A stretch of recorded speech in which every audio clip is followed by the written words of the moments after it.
दोस्तों, हमारे भारतीय इतिहास में कई ऐसे रहस्य हैं जो आज तक सुलझाए नहीं जा सके हैं। इनमें से एक ऐसा रहस्य है जो पूरे विश्व को हैरान कर रहा है, और वो है जगन्नाथ मंदिर का रहस्य। तो चलिए इस रहस्य को सुलझाने का प्रयास करते हैं। कहते हैं इतिहास को कभी मिटाया नहीं जा सकता। वो इतिहास ही है जो हजारों लाखों वर्षों में घटित हुई अतीत की घटनाओं को चलचित्र की तरह हमारे सामने रूबरू करा देता है। जगन्नाथ मंदिर भारत के ओडिशा राज्य में स्थित एक हिंदू मंदिर है। जगन्नाथ मंदिर को भारत के सबसे पवित्र मंदिरों में से एक माना जाता है। जगन्नाथ मंदिर के बारे में कई रहस्य हैं। एक रहस्य ये है कि मंदिर में स्थापित मूर्तियां अधूरी क्यों हैं? मंदिर का निर्माण कैसे हुआ? इस मंदिर में छुआछूत क्यों नहीं है? इन सभी रहस्यों को जानने के लिए देखते हैं सत्य घटनाओं पर आधारित ये 2D एनिमेशन वीडियो। ईश्वर की लीला अपरंपार है और स्वयं पूर्ण परमेश्वर इस मंदिर के निर्माण में किस प्रकार शामिल रहे हैं, ये बात आज तक आमजन के लिए रहस्य ही रखी गई। आइए उस सत्य से रूबरू होते हैं और जानते हैं आखिर कैसे बना उड़ीसा के तत्कालीन राजा इंद्रदमन, जो कि बहुत धार्मिक प्रवृत्ति के थे और श्री कृष्ण जी की इष्टतम रूप में पूजा किया करते थे। एक रात जब राजा इंद्रदमन आराम फरमा रहे थे, तब श्री कृष्ण जी उनके स्वप्न में आकर दर्शन देते हैं और उनसे कहते हैं,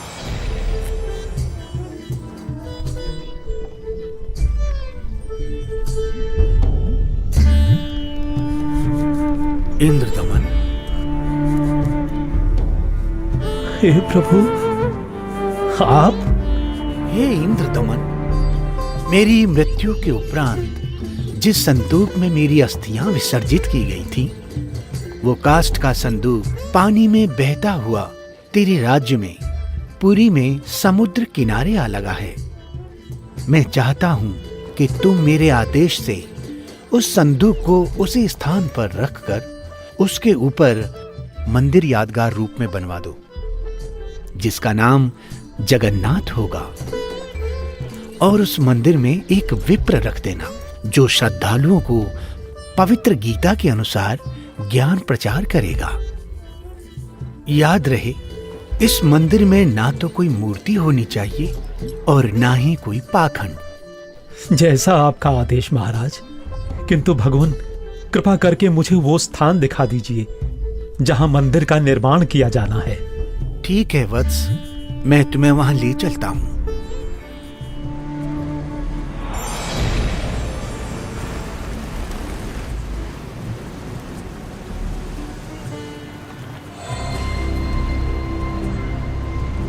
इंद्रदमन, यही वह स्थान है जहां तुम्हें हमारा मंदिर बनाना है।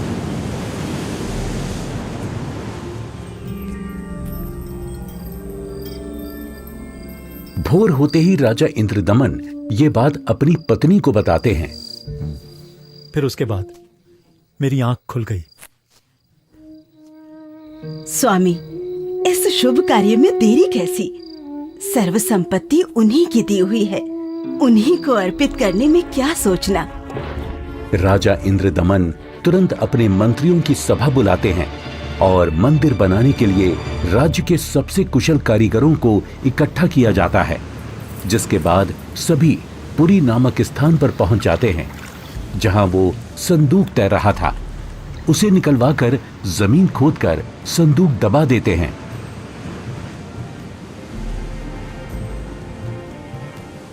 और देखते ही देखते उस संदूक के ऊपर मंदिर बनाने का काम शुरू हो जाता है।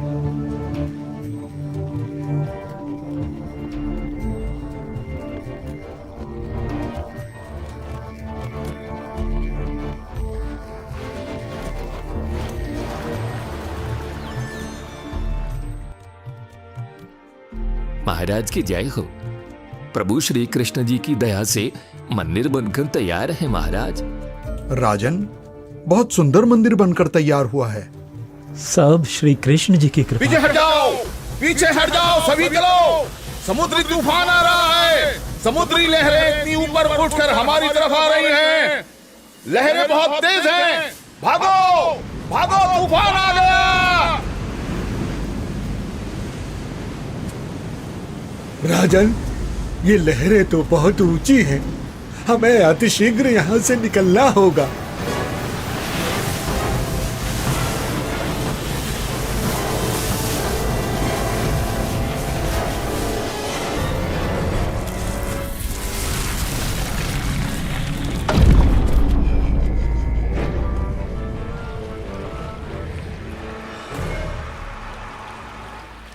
हे भगवान, ये क्या अनर्थ हो गया। समुद्र की लहरों ने मंदिर को तहस नहस कर दिया है महाराज। जगन्नाथ मंदिर के तैयार होते ही समुद्री लहरों का आना और मंदिर को अपने आगोश में समा लेना, ये घटना सिर्फ एक बार नहीं अपितु 5 बार घटित होती है।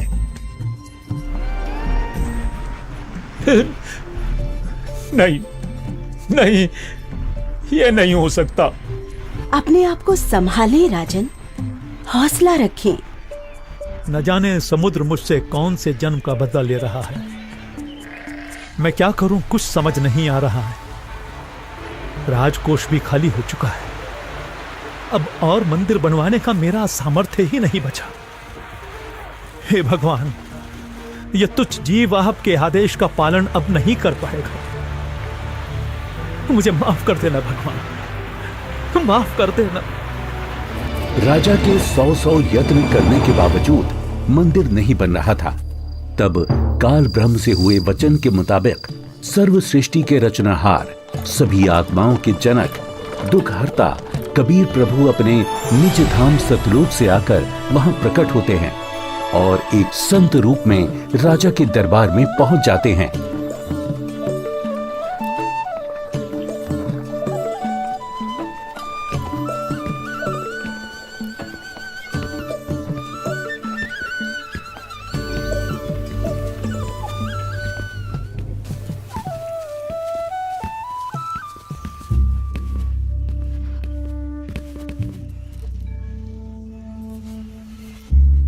प्रणाम महाराज।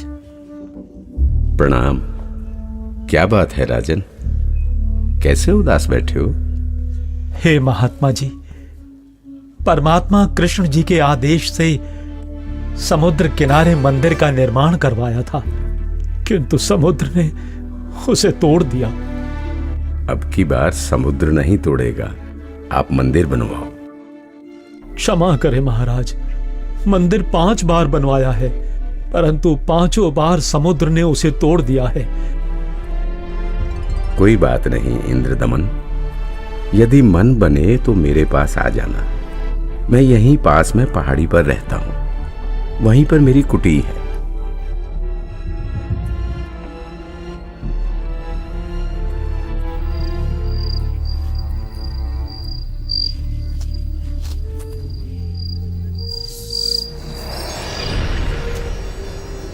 इंद्रदमन, एक बार फिर मंदिर बनवा दे। जो तेरे पास संत जी आए थे तो उन्हीं से सहायता की याचना कर ले। वो कोई मामूली संत नहीं है इंद्रदमन, उनकी भक्ति शक्ति का कोई पार पार नहीं है।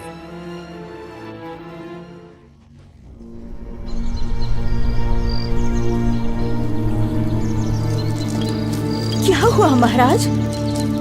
अभी अभी भगवान श्री कृष्ण जी ने दर्शन देकर मंदिर फिर से बनवाने को कहा है।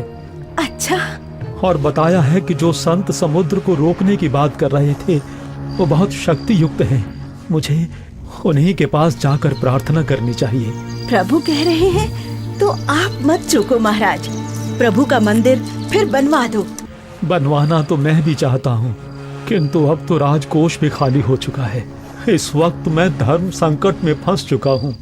यदि मंदिर नहीं बनवाऊंगा तो प्रभु अप्रसन्न हो जाएंगे और मंदिर बनवाने के लिए धन भी शेष नहीं रहा। स्वामी, आप चिंतित ना हो।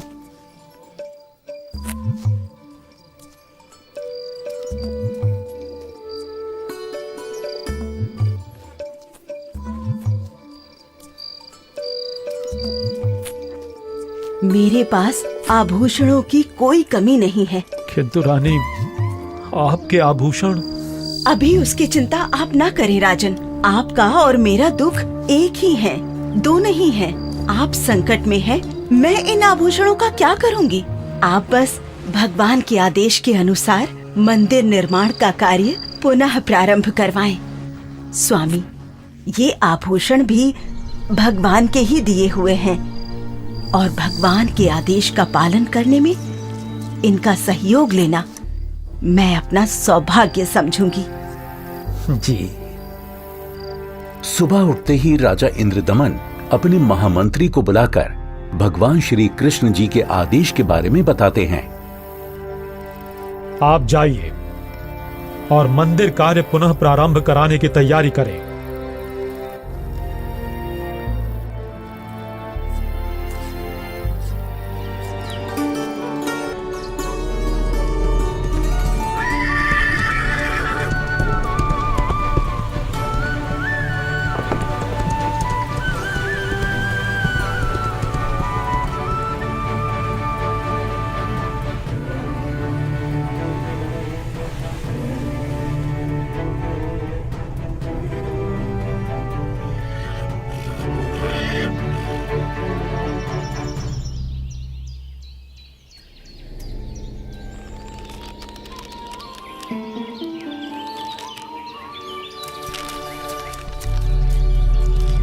प्रणाम ऋषि जी।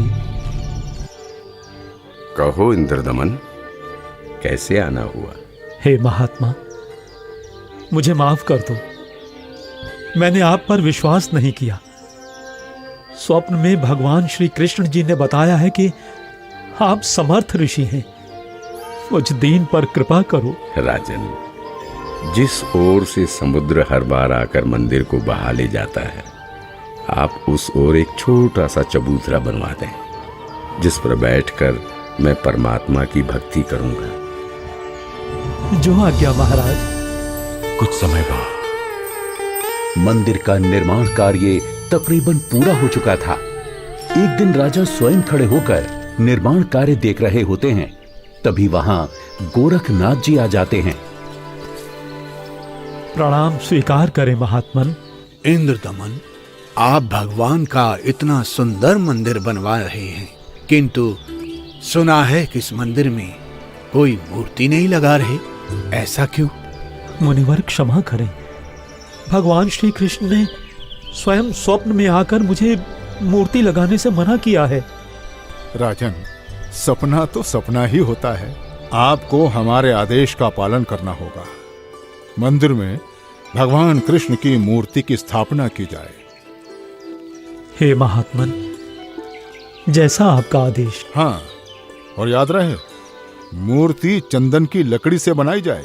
राजा ने अपने मंत्रियों को बुलाया और विचार विमर्श करने के बाद अन्य संतों से कहा कि राजन, अकेले भगवान का मन कैसे लगेगा?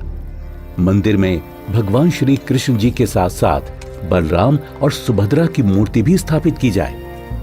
राजा ने मूर्ति बनाने के लिए एक कुशल कारीगर ढूंढने की बात कही। मंत्रियों ने 3 कुशल कारीगरों को बुलाकर मूर्तियां बनवाना शुरू कर दिया। अब एक तरफ मंदिर तो दूसरी तरफ मूर्तियां बनाने का काम चल रहा होता है, किंतु कुछ समय बाद पता चलता है कि जिस तरह मंदिर बार बार टूट रहा था, अब इस प्रकार मूर्तियों के भी अपने आप टुकड़े टुकड़े होने लगते हैं। और ऐसा 3 बार होता है, जिसे देख राजा इंद्रदमन बहुत चिंतित हो जाते हैं। किंतु भगवान से भक्त का दुख देखा नहीं जाता। इसलिए एक दिन जब राजा अपने दरबार में बैठे होते हैं और पूरा दरबार बिल्कुल शांत होता है, सबके सब इसी चिंता में होते हैं कि करें तो क्या करें। तभी वहां पूर्ण परमात्मा कबीर देव, एक वृद्ध कारीगर यानी शिल्पकार का रूप धारण करके प्रकट हो जाते हैं।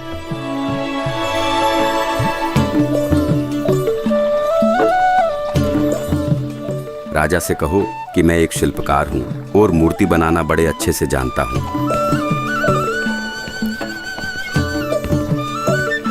महाराज की जय हो। महाराज, बाहर एक वृद्ध व्यक्ति आया है और अपने आप को मूर्तिकार बता रहा है। आपसे मिलना चाहता है महाराज। अवश्य, उनको अवश्य आने दिया जाए। जो आदेश महाराज।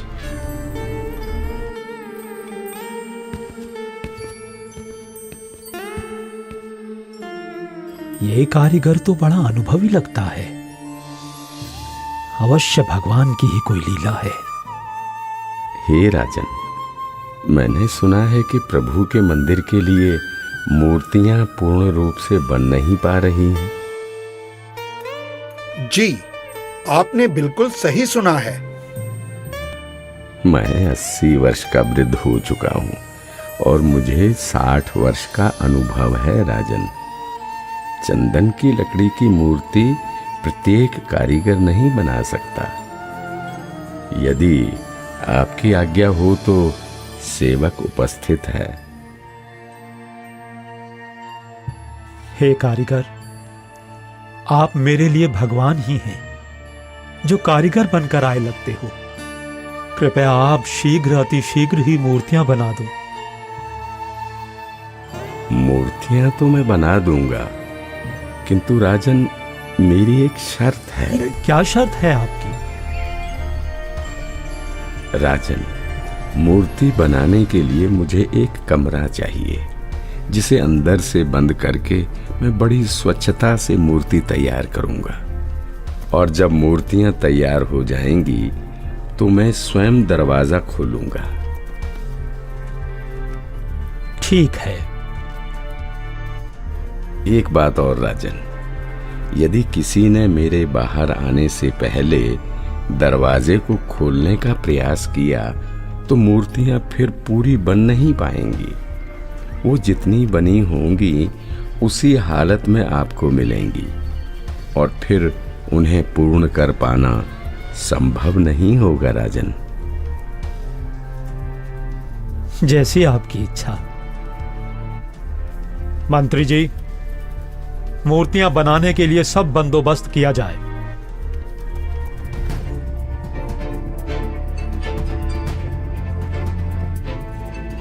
प्रणाम महात्मा जी।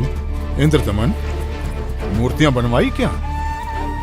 आपकी आज्ञा का पालन पूर्ण रूप से किया गया है महात्मा जी, परंतु मेरा दुर्भाग्य है कि मूर्तियां बन नहीं पा रही हैं। बनते बनते ही सबके टुकड़े टुकड़े हो जाते हैं। मूर्तियां अवश्य बनवानी है राजन, आप बनवाओ। मैं देखता हूं कैसे टूटती है मूर्ति। हे नाथ जी, प्रयत्न किया जा रहा है। प्रभु का भेजा एक अनुभवी कारीगर बंद कमरे में मूर्तियां बना रहा है। राजा इंद्रदमन नाथ जी को सारी स्थिति से अवगत करवाते हैं और कारीगर की शर्त के बारे में भी बताते हैं, किंतु महात्मा नहीं मानते। वो मूर्तियां देखने की जिद करने लगते हैं और राजा के मना करने के बावजूद भी उस कमरे के सामने पहुंच जाते हैं जहां मूर्ति बनाने का काम चल रहा होता है।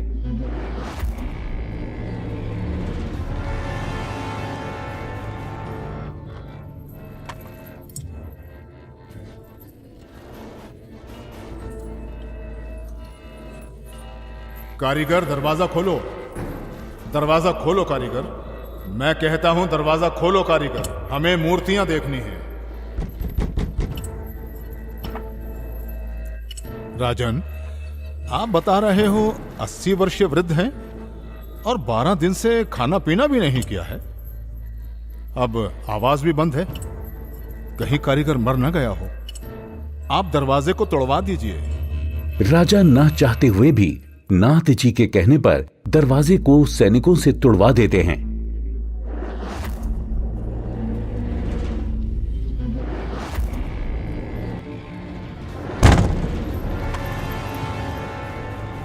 दरवाजा खुलने पर अंदर कोई कारीगर नहीं मिलता। वहां श्री कृष्ण, बलराम और सुभद्रा जी की 3 मूर्तियां रखी होती हैं, परंतु उन मूर्तियों के हाथ और पैर के पंजे नहीं बन पाए थे। ये देखकर सभी चौंक जाते हैं। हे भगवान, वो बुजुर्ग कारीगर तो यहां है ही नहीं। इसका मतलब वो कोई साधारण व्यक्ति नहीं थे, बल्कि स्वयं भगवान ही थे। मंदिर का निर्माण पूरा हो चुका है। अब इन्हीं मूर्तियों को भगवान की इच्छा समझकर मंदिर में स्थापित करवा दो राजन। हो सकता है प्रभु को यही स्वीकार हो। लगता है श्री कृष्ण ही स्वयं मूर्तियां बनाकर गए हैं। मंदिर का निर्माण कार्य संपन्न हो चुका था। अब बारी थी तो मूर्तियों में प्राण प्रतिष्ठा की, जिसके लिए राजा, रानी, मंत्री, महामंत्री और काफी संख्या में पंडित ब्राह्मण मंदिर के सामने पहुंच जाते हैं।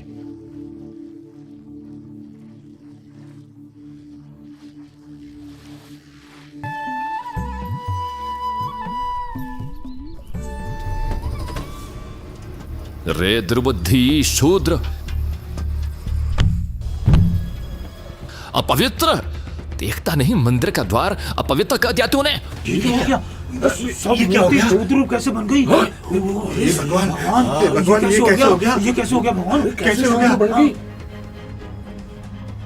प्रभु क्षुब्ध हो गई हैं क्योंकि मुख्य द्वार को उस शूद्र ने अशुद्ध कर दिया है, इसलिए सब मूर्तियों ने शूद्र रूप धारण कर लिया। बहुत बड़ा अनिष्ट हो गया राजन। कुछ समय उपरांत देखते ही देखते मूर्तियां अपने वास्तविक रूप में आ जाती हैं, जिसके बाद पंडित कई बार गंगा जल छिड़ककर मूर्तियों को शुद्ध करने का उपक्रम करते हैं। मूर्ति स्थापना के कुछ दिन बाद अचानक समुद्री तूफान आ जाता है और समुद्री लहरें लगभग 40 फीट ऊंची उठकर बहुत तेज वेग में मंदिर की ओर चल पड़ती हैं। सभी आपस में बातें करने लगते हैं। लगता है अब की बार भी समुद्र मंदिर को नष्ट कर देगा। अरे ये क्या? संत जी अभी भी वहीं पर बैठे हैं। अरे कोई उठाओ उनको वहां से। सभी चिल्लाते हैं, हट जाओ, हट जाओ, हट जाओ, वहां से पीछे हट जाओ, समुद्री तूफान आ रहा है। हट जाओ, हट जाओ, वहां से पीछे आ जाओ, महात्मा जी, पीछे आ जाओ। अरे अरे अरे अरे अरे ये क्या हो गया? ये क्या हो गया? ये क्या हो गया? अरे क्या हो गया? महात्मा जी ने पानी को वहीं पर रोक दिया है राजन। लगता है अब की बार मंदिर बच जाएगा। महात्मा अवश्य ही कोई परम शक्ति युक्त है।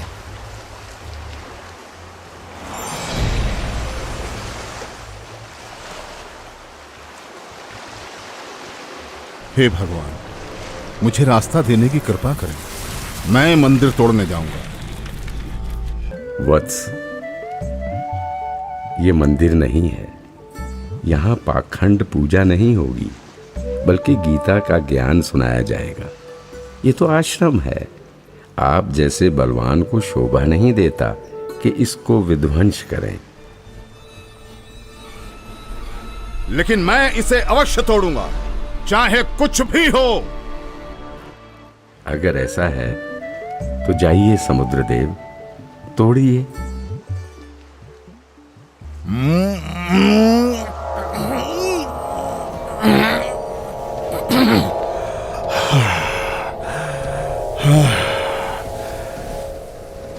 मैं आपकी शक्ति के आगे विवश हूं स्वामी। आपकी शक्ति अपार है। आप मुझे रास्ता देने की कृपा करें प्रभु। मैंने राजा इंद्रदमन को मंदिर की रक्षा का वचन दिया है। मैं मार्ग से नहीं हट सकता समुद्रदेव। आप ऐसा कुकृत्य क्यों करना चाहते हैं? जब ये कृष्ण त्रेता में श्री राम बनकर आए थे, तब इन्होंने लंका जाने के लिए मुझे अग्नि बाण दिखाए और मुझे भला बुरा कहकर अपमानित कर रास्ता मांगा था। लक्ष्मण, मेरा अग्नि बाण दो। लातों के भूत बातों से नहीं मानते। मैं ये मंदिर तोड़कर उसका प्रतिशोध लेना चाहता हूं। समुद्रदेव, प्रतिशोध तो आप पहले ही ले चुके हो। आपने तो समस्त द्वारिका पहले ही डुबो दी है। जी नहीं, अभी वो पूर्ण रूप से नहीं डूबी। कोई प्रबल शक्ति युक्त संत आने के कारण मेरा वो कार्य भी अधूरा रह गया और वो आधी ही डूब सकी, क्योंकि मुझे वहां पर किसी ने मानो बांध दिया है। वत्स, वहां भी मैं ही पहुंचा था और मैंने ही वो अवशेष बचाया था। अब जा, शेष बची द्वारका को भी डुबो ले, परंतु उस यादगार को छोड़ देना जहां श्री कृष्ण के शरीर का अंतिम संस्कार किया गया था। अन्यथा आने वाले समय में ये भ्रम पैदा होगा कि श्री कृष्ण की मृत्यु ही नहीं हुई। समुद्र, ध्यान देकर सुन। यदि फिर इधर मंदिर तोड़ने आया तो बात ठीक नहीं रहेगी। कबीर परमेश्वर के आदेश से समुद्र लगभग 1.5 किलोमीटर पीछे हट जाता है, जिसे देखकर वहां खड़े राजा, मंत्री, सैनिक और जनता सभी खुशी मनाने लगते हैं और जय जयकार करने लगते हैं संत रूप में आए कबीर परमेश्वर की। महात्मा की जय, महात्मा की जय हो, जय हो, जय हो, जय हो, जय हो।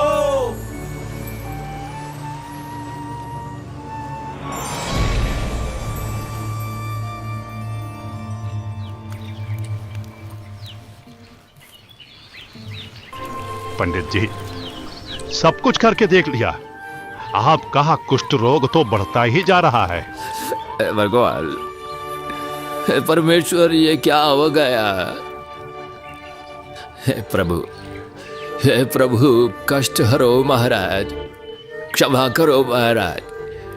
पता नहीं मुझे किस पाप का प्रायश्चित करना पड़ रहा है। गलती क्षमा करो प्रभु, गलती क्षमा करो।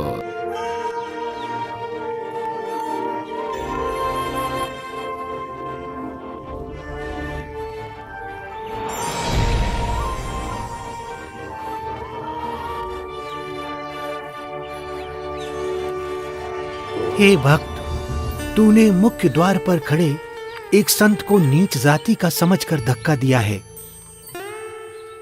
क्षमा करो महाराज, आगे से ऐसी भूल कभी नहीं होगी। आपका कष्ट निवारण मैं नहीं कर सकता। ये तो उन्हीं के पास जाकर क्षमा मांगने से और उनके पैर धोकर उस चरणामृत के पान से ही होगा। वो कोई साधारण संत नहीं थे, अपितु कोई परम शक्ति ही शूद्र रूप धारण करके वहां परीक्षा लेने के लिए पहुंची थी। यदि वो आपको हृदय से क्षमा कर देंगे तो ही आपका कष्ट निवारण संभव है, अन्यथा नहीं।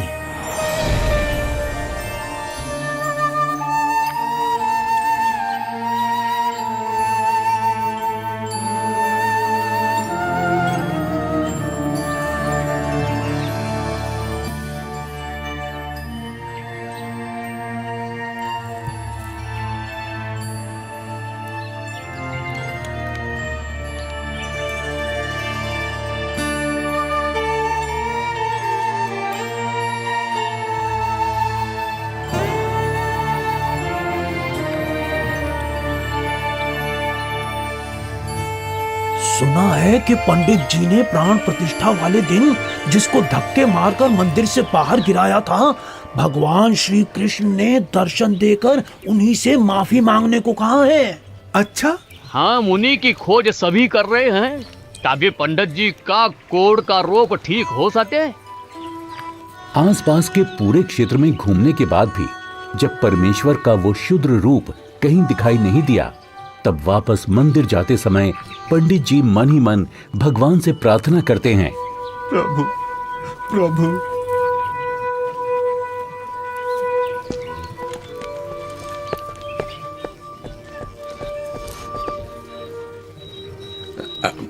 अरे रुकिए पंडित जी, मैं शूद्र हूं, मेरे नजदीक मत आइए, आप भी अशुद्ध हो जाएंगे।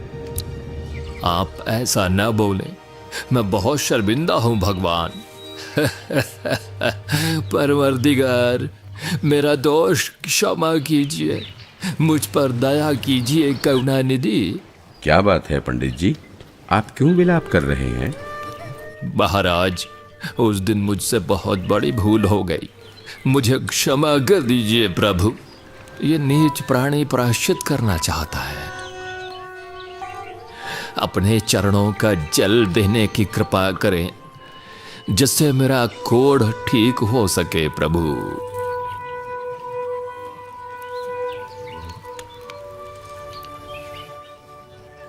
हे ब्राह्मण, इसे 40 दिन तक पीना तथा जल में डालकर स्नान करना। आज से 40वें दिन तुम्हारा कुष्ठ रोग समाप्त हो जाएगा। अब से भविष्य में इस जगन्नाथ मंदिर में किसी ने भी छुआछूत की तो उसकी भी यही दशा होगी, दंड का भागी होगा। जी महाराज, जी महाराज। जी महाराज, इस मंदिर में हम कभी छुआछूत नहीं करेंगे, नहीं करेंगे। आशीर्वाद है बच्चों।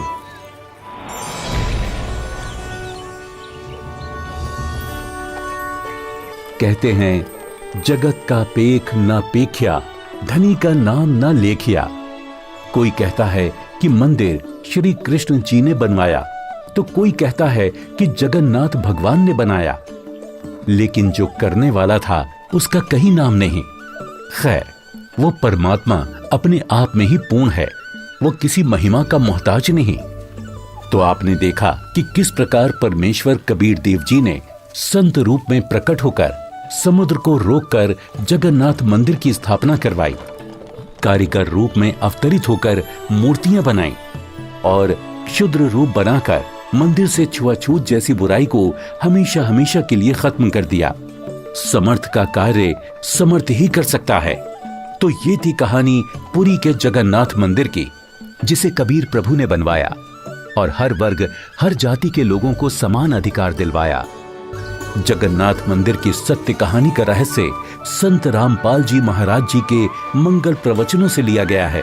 हम सभी संत रामपाल जी महाराज का कोटि कोटि धन्यवाद करते हैं, जिन्होंने हमारे शास्त्रों में छुपे गूढ़ रहस्यों को उजागर कर हमें सत्य से रूबरू कराया।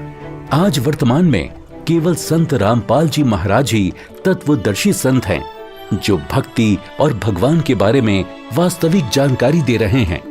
संपूर्ण आध्यात्मिक ज्ञान प्राप्त करने के लिए अवश्य सुने जगत गुरु तत्वदर्शी संत रामपाल जी महाराज के मंगल प्रवचन और अभी डाउनलोड करें संत रामपाल जी महाराज एप्लीकेशन।